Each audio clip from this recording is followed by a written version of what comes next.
ಎಲ್ಲ ಫ್ರೆಂಡ್ಸ್ ಎಲ್ಲರಿಗೆ ನಮಸ್ಕಾರ. ಕನ್ನಡ ಲೈಫ್ ಸ್ಟೋರಿನಿಂದ ಪ್ರತಿಯೊಬ್ಬರಿಗೆ ತುಂಬ ಧನ್ಯವಾದಗಳು. Thank you so much. ಶಾಲೆಗೆ ಹೋಗು, ಕಷ್ಟಪಟ್ಟು ಕಲಿ. ಹುಡುಗ ಉನ್ನತ ಗ್ರೇಡ್ನಲ್ಲಿ ಪಾಸ್ ಮಾಡಬಹುದು. ಅಷ್ಟಾದರೂ ಆತನ ಆರ್ಥಿಕ ಪ್ರೋಗ್ರಾಮಿಂಗ್ ಮತ್ತು ಮಾನಸಿಕ ನಿಲುವು ಬಡತನದ ವ್ಯಕ್ತಿಯಾಗಿಯೇ ಉಳಿಯುವಂತಾಗಿರುತ್ತದೆ.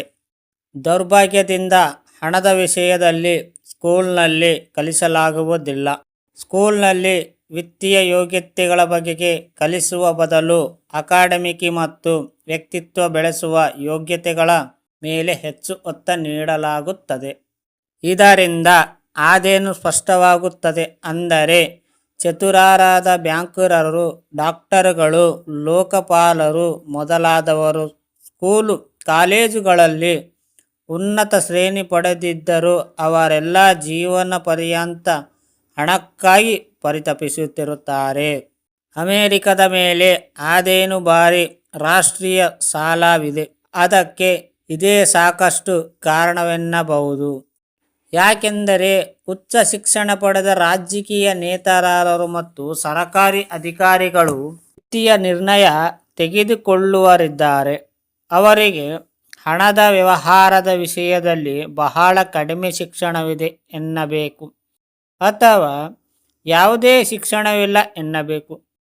ಇವತ್ತು ನಾನು ಯೋಚಿಸುತ್ತಿರುತ್ತೇನೆ, ನಮ್ಮಲ್ಲಿ ಲಕ್ಷಾಂತರ ಕೋಟ್ಯಾಂತರ ಜನರು ಆರ್ಥಿಕ ಹಾಗೂ ಚಿಕಿತ್ಸಾ ಸಹಾಯಕ್ಕಾಗಿ ತಹತಹಿಸುತ್ತಿದ್ದಾರೆ. ಏನಾಗಬಹುದು? ಆರ್ಥಿಕ ಸಹಾಯಕ್ಕಾಗಿ ಅವರು ತಮ್ಮ ಕುಟುಂಬ ಅಥವಾ ಸರ್ಕಾರವನ್ನು ಅವಲಂಬಿಸಿರುತ್ತಾರೆ. ವೈದ್ಯಕೀಯ ಹೇಗೆ ಉಳಿಯುತ್ತದೆ?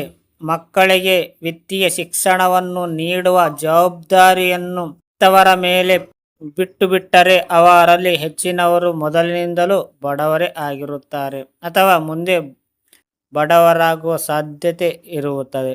ನನ್ನ ಬಳಿಯಲ್ಲಿ ಇಬ್ಬರು ಪ್ರಭಾವಶಾಲಿ ಡ್ಯಾಡ್ ಇದ್ದರು. ಹಾಗಾಗಿ ನಾನು ಇಬ್ಬರಿಂದಲೂ ಕಲಿತೆ. ನನಗೆ ಪ್ರತಿಯೊಬ್ಬ ಡ್ಯಾಡ್ನ ಸಲಹೆಯನ್ನು ಪರಿಶೀಲಿಸಬೇಕಾಗಿತ್ತು ಮತ್ತು ಹಾಗೆ ಮಾಡುವುದರಿಂದ ಬೇರೆ ಯಾವುದೇ ಮನುಷ್ಯನ ವಿಚಾರ ಒಬ್ಬನ ಜೀವನದಲ್ಲಿ ಎಷ್ಟೇ ಪ್ರಭಾವ ಬೀರಲು ಸಾಧ್ಯವೆಂಬ ಮೌಲ್ಯಯುತವಾದ ಅಂಶವನ್ನು ನಾನು ಕಂಡುಕೊಂಡೆ. ಉದಾಹರಣೆಗಾಗಿ, ಒಬ್ಬ ಡ್ಯಾಡ್ ಸಾಮಾನ್ಯವಾಗಿ ಹೇಳುವುದಿತ್ತು, ನನಗೆ ಇದನ್ನು ಖರೀದಿಸಲು ಸಾಧ್ಯವಿಲ್ಲ. ಇನ್ನೊಬ್ಬರ ತಂದೆ ಆ ಶಬ್ದಗಳನ್ನು ಪ್ರತಿಬಂಧಕ್ಕಾಗಿ ಬಳಸುತ್ತಿದ್ದರು. ನಾನು ಇದನ್ನು ಹೇಗೆ ಖರೀದಿಸಲು ಸಾಧ್ಯ ಎಂದು ಜೋರಾಗಿ ಹೇಳಿಬಿಡುತ್ತಿದ್ದರು. ಒಂದು ವಾಕ್ಯ ಕಥನವಾದರೆ ಇನ್ನೊಂದು ಪ್ರಶ್ನಾರ್ಥಕವಾಗಿದೆ. ಒಂದರಲ್ಲಿ ವಿಷಯ ಮುಗಿದು ಹೋಗುತ್ತಿತ್ತು ಮತ್ತು ಇನ್ನೊಂದರಲ್ಲಿ ನೀವು ಯೋಚನೆಗೆ ಹಂಚಿಕೊಳ್ಳುವಂತಾಗುತ್ತಿತ್ತು. ಇಷ್ಟರೆಲ್ಲ ಶ್ರೀಮಂತನಾಗಲು ಹೊರಟಿದ್ದ ಡ್ಯಾಡ್ ನನಗೆ ಸಮಾಧಾನ ಪಡಿಸುತ್ತಿದ್ದರು. ನಾನು ಇದನ್ನು ಖರೀದಿಸಲು ಸಾಧ್ಯವಿಲ್ಲ ಎಂದಾಗ ನಿನ್ನ ಮನಸ್ಸಿನ ಯಾವ ರೀತಿಯ ಕೆಲಸ ಬಿಟ್ಟು ಹೋಗುತ್ತದೆ? ಇನ್ನೊಂದು ಕಡೆ, ಇದನ್ನು ನಾನು ಹೇಗೆ ತಾನೇ ಖರೀದಿಸಲು ಸಾಧ್ಯ? ಈ ಪ್ರಶ್ನೆ ಕೇಳುವುದರಿಂದ ನಿಮ್ಮ ಮಿದುಳು ಸಕ್ರಿಯವಾಗಿ ಬಿಡುತ್ತದೆ. ನಿಮಗೆ ಯಾವ ವಸ್ತುವಿನ ಮೇಲೂ ಆಸೆ ಮೂಡಬಾರದು ಎನ್ನುವ ಇರದೆ ಅವರಲ್ಲಿರಲಿಲ್ಲ. ಅದನ್ನು ಖರೀದಿಸಬಾರದೆಂದು ಇರಲಿಲ್ಲ. ಅವರಿಗೆ ನಿಮ್ಮ ಮೆದುಳು ಕಸರತ್ತು ಮಾಡಲಿ ಎಂಬ ಇರದೆ ಇದ್ದು ಜಗತ್ತಿನ ಅತ್ಯಂತ ಶಕ್ತಿಶಾಲಿ ಕಂಪ್ಯೂಟರ್ ಎಂದು ಪರಿಗಣಿಸುತ್ತಿದ್ದರು. ಅರ್ಥ ಆಯ್ತಾ ಫ್ರೆಂಡ್ಸ್? ಈ ಸ್ಟೋರಿ ಇನ್ನೂ ಮುಂದಿನ ಭಾಗದಲ್ಲಿ ಹೇಳಲಾಗುತ್ತದೆ. ಈ ಸ್ಟೋರಿ ಇಲ್ಲಿವರೆಗೂ ಪೂರ್ತಿ ಕೇಳಿದ ಪ್ರತಿಯೊಬ್ಬರಿಗೆ ತುಂಬ ಧನ್ಯವಾದಗಳು.